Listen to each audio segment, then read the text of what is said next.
Good morning. It's Case of Card Monday. So happy to have you here with me.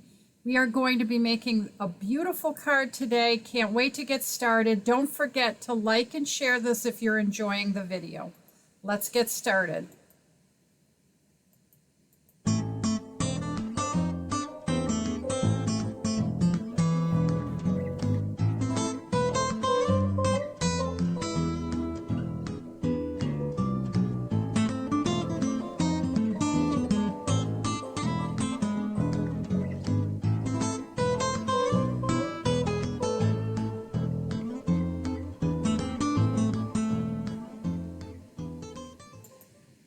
Good morning. Hope you're having a great week. It's actually good afternoon. But today's Case of Card Monday. I'm Virginia Kilmore. If you need any stamping supplies, feel free to order online. There's a shop button up above in Facebook, and this is this month's code for the hostess. These are all the items we're going to be using today. Don't forget, I'll post them later. But we are casing this card today. I saw this online. It's not even a Stampin' Up! Stamp. It's by Joyce Meher, and I decided to do my own version of it. It's slightly different. So let's get started. We will be using this Prize Peony set that was one of my favorites when I first saw the catalog, but I've been a little bit afraid to use it. I don't know why. Sometimes when I like a stamp set, I get a little intimidated because I want to make sure I do it justice. We're going to be using this and this stamp set today, and then my thoughts are with you. And we're going to be using the Stamparatus to help us stamp it today. So what we're going to do is stamp the image on a piece of 4 1/4 by 5 1/2 Whisper White cardstock, and then we're going to cut it out so that we can create this, they call the spotlighting technique. So let's get started. I'm going to set this aside and I'm going to pull out my Stamparatus that I've already set up, but I will go over how to go do that. So when you're setting up your Stamparatus, what I usually like to do is put my cardstock in and then lay the stamps on top, which I did earlier today when I was getting ready for this. And then I just pick them up by pressing down, and I can realign my words, make sure everything's nice and straight. And as long as I stamp in the same spot, I can go back several tries. You can sort of see my layout right there. I think I'm going to move the card up just a tad because I think it might have been slightly higher. Yep, it definitely was. A lot of times I'll make markings here and here so that I know where things are. But what I'm going to do is stamp this. We'll cut out this piece, color it, and then put this green Granny Apple Green piece in there. So I am using Memento because I'm going to be using Stampin' Blends. These are the colors we're going to be using: Rich Razzleberry, Rococo Rose, Daffodil Delight, and Granny Apple Green. So we're using lots of colors. But let's get started with the Memento. When you put your ink on here, I'm doing my whole layout all in one shot. So I want to make sure I get lots of ink on everything. And if I don't like it, remember with a Stamparatus, I can always go back as long as I don't pick up my card stock that's on here. What I'm going to do first is just make sure that I'm really getting good coverage, and I'm using the ball of my hand to really push down. And I did pretty good. I can see that I'd like a little bit more definition there, so I'm just going to go back at it and really cover it up.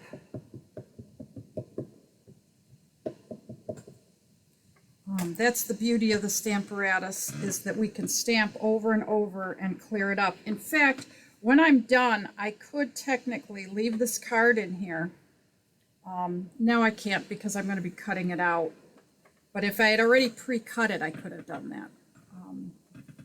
And that would have been another way to go about it. I could have cut it ahead. But the reason I don't pre-cut it is that I really like to lay my frame over the area I want cut.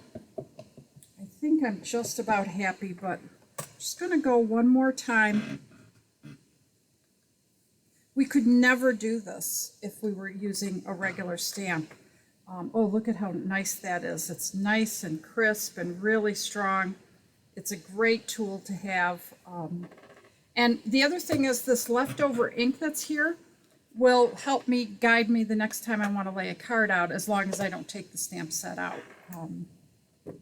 So there you have it.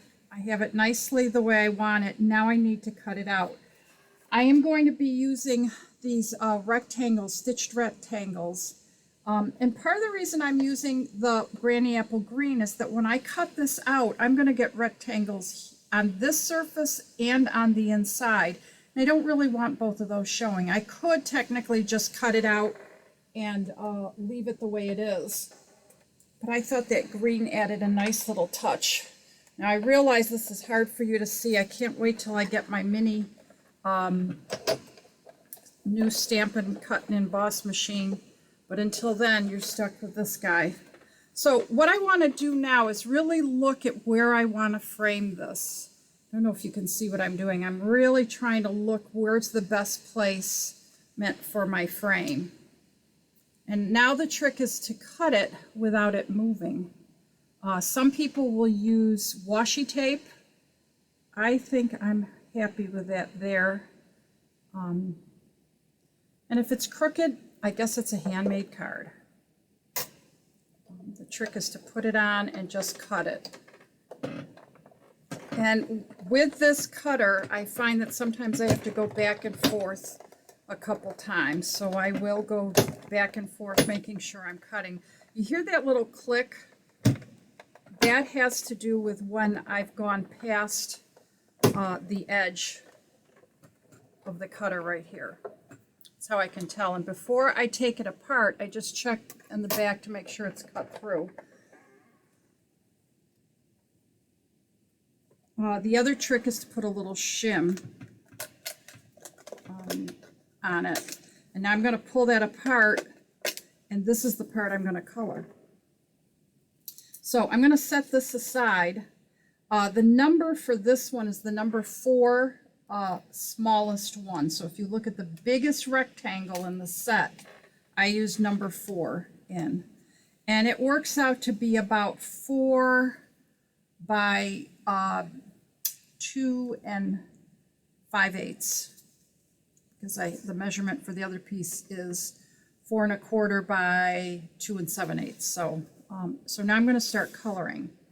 And I am going to grab a scrap piece of paper because it is Monday and I don't want to make a mess. Now, when I work with my blends, that's what we're going to use. I like to start with my lighter of the two colors. But since I'm just doing the center, I'm going to just color in the center pieces here.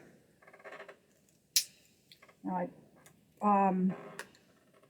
so I'm going to go ahead and really color that in till I'm happy. You can't really see a lot there in the black, but you can see some of it. And I did say lighter, didn't I? But I meant darker. But you knew that, didn't you? So I'm going to start, and this is the beauty of the stamp set. Everything that's dark is where I'm going to start my dark line and then work in just a little bit from that. So I just work covering the dark parts and then work upwards so that I get a nice transition. I am going to use a tiny bit of rich razzleberry to deepen my darkest lines, but very little of that. Mostly I'm going to be using this Rococo Rose, which I don't really like when it first goes on. It's strange. When I see it, I think, ugh. But then the neat thing about our colors is when they dry true. Many times I'll stamp a color and I'll really second guess whether it's the color I wanted. And it's because the colors dry slightly lighter. So don't be afraid if you don't like the color right off the bat. You may be surprised that it'll change slightly. So I'm using the lines and the dark areas of the stamp to really guide me to where to put some of my darker colors on. I was really surprised that this little section right here, these are actually green. And I thought, oh, that's so pretty. I notice a lot of people color that in as if it was a flower, but it isn't really. It's the green petal that encases it. So I'm getting pretty close here to going to the next color. Now I'm going to go to my lighter Rococo Rose, and this is the color that I think looks strange. It just looks very fake to me. But when I come back a second time, it really looks great, and I'll be a lot happier once I add the rich razzleberry. And really, I'm just sort of filling in because so much of this needs to be this Rococo Rose color. So I'm just going over areas and coloring it in. Thank you for being patient while I color. Fun thing to do on a Monday afternoon, I think.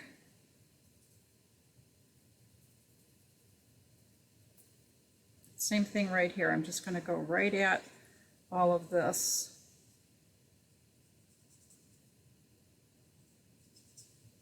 Okay, so now I'm going to add a tiny bit of the light rich razzleberry to some of my darkest areas to sort of darken them up even more so.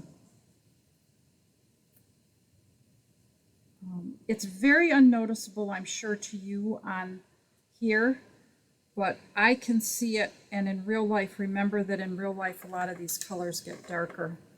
I'm going to come back in and add a little bit more of this dark Rococo Rose to some spots to add that drama that I'm looking for. And then one more little pass with a light Rococo Rose, and I will be done. I'll get right into the Granny Apple Green.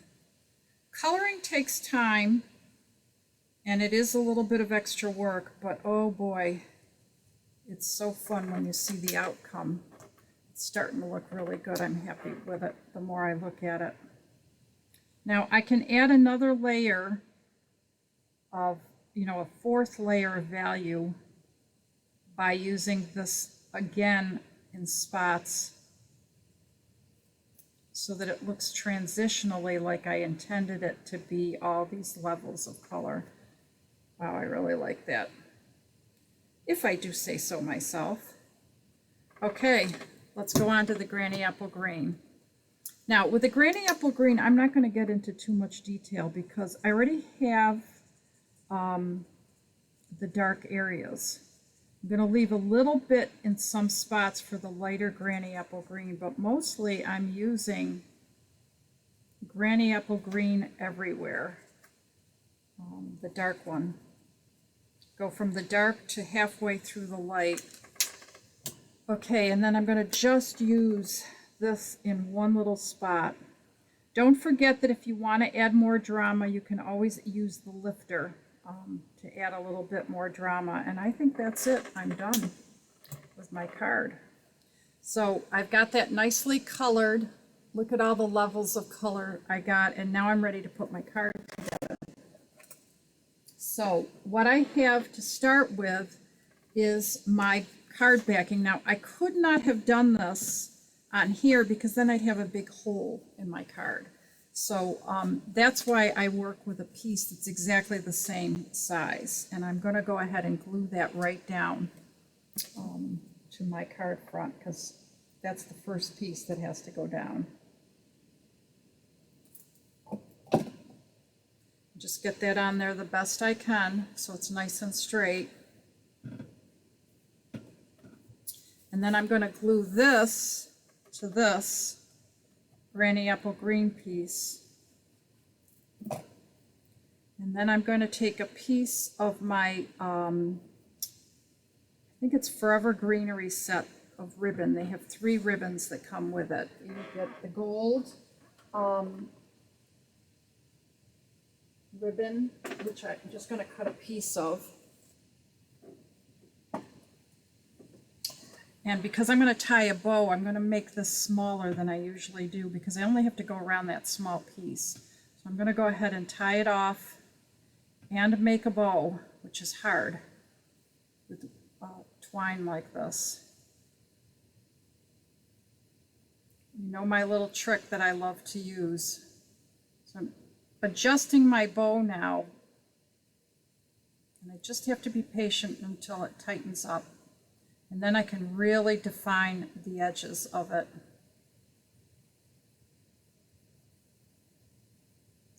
Okay, so now what I'm going to do is just cut it in half, and then I can wrap it around here, and I'll show you a little trick to keep the bow where you want it. I think I'm going to put it down this way.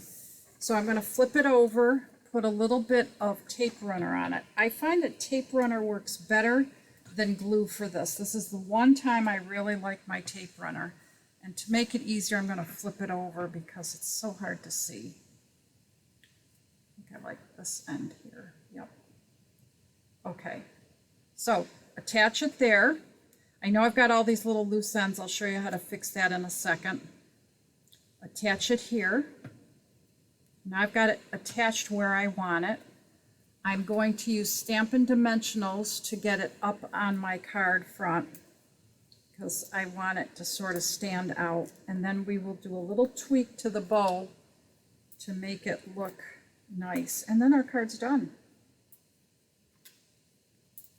Using a lot of dimensionals because I want that to puff right up. The other thing I could use is that fun foam that I showed you last week, or maybe it was 2 weeks ago. But for now, I'm just going to stick with the dimensionals because I have a ton of those. I always have a ton of those. Okay, so we're going to go ahead and attach my card. And the biggest thing you want to do is line everything up. So I am going to pick up my card and sort of look to make sure I've got things lined up, because sometimes you think you got them lined up and you don't. And these two are real key. See these little lines? This isn't so important because I've got that green around it, but I can see that everything lines up pretty well right there.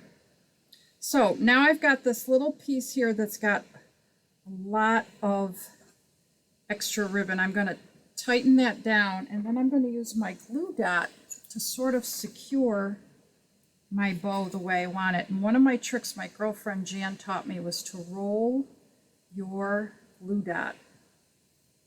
And then I'm going to tuck that right behind there. And that'll hold it in place and sort of keep it in the shape I want it. And now if I want to trim my ribbon, it doesn't matter if it goes everywhere because it's secured with the glue dot. Oh, that looks so much better. I love all these little things. And there you have it, our first card of the week with the spotlighting technique. Even though it's Case of Card Monday, we did a technique. It's very different than the design, but a very similar layout. You notice she used, I don't know if you can see, she did use the same cutout that we have because she has the little dotted line. But I really like the green in there. It adds a little pop of color. So I'm hoping that you'll like and share this if you've enjoyed it. Don't forget, I'll be posting this information shortly. I hope you have a great day. Oh, let me show you what we're doing tomorrow. Do I even have it? Yeah, I'll get it out. I'll show you tomorrow. I don't have it handy, and I don't want to hold you up any longer. So have a great day. See you tomorrow at 1.